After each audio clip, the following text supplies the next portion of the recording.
You may need to cancel or delete an order in PlanetTogether.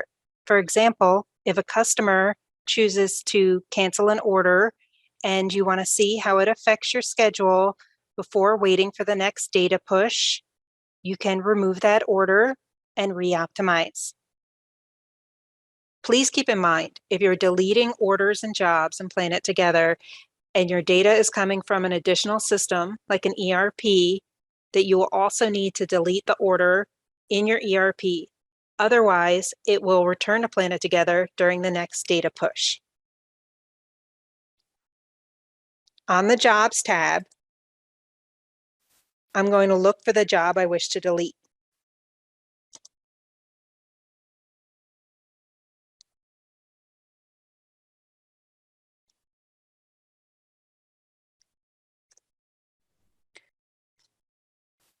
Once I've located the job, I'm going to look and see where it's currently at on the Gantt.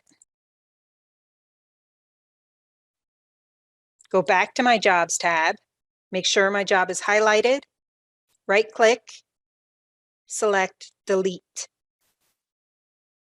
A pop-up will ask me to confirm that I wish to delete this job. You can delete multiple jobs at once by selecting multiple rows.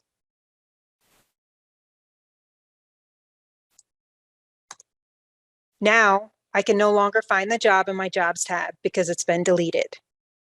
If I go back and look at my Gantt, I can see the space that the deleted job has created.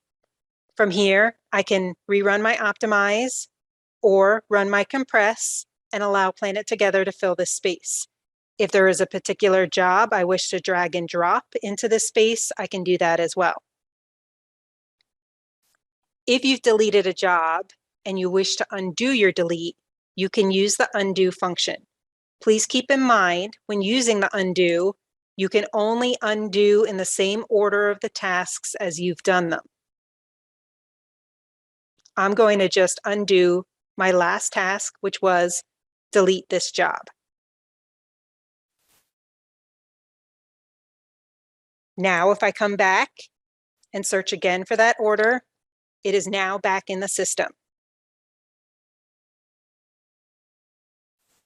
I can also view it here on the Gantt, and it is returned to its original placement.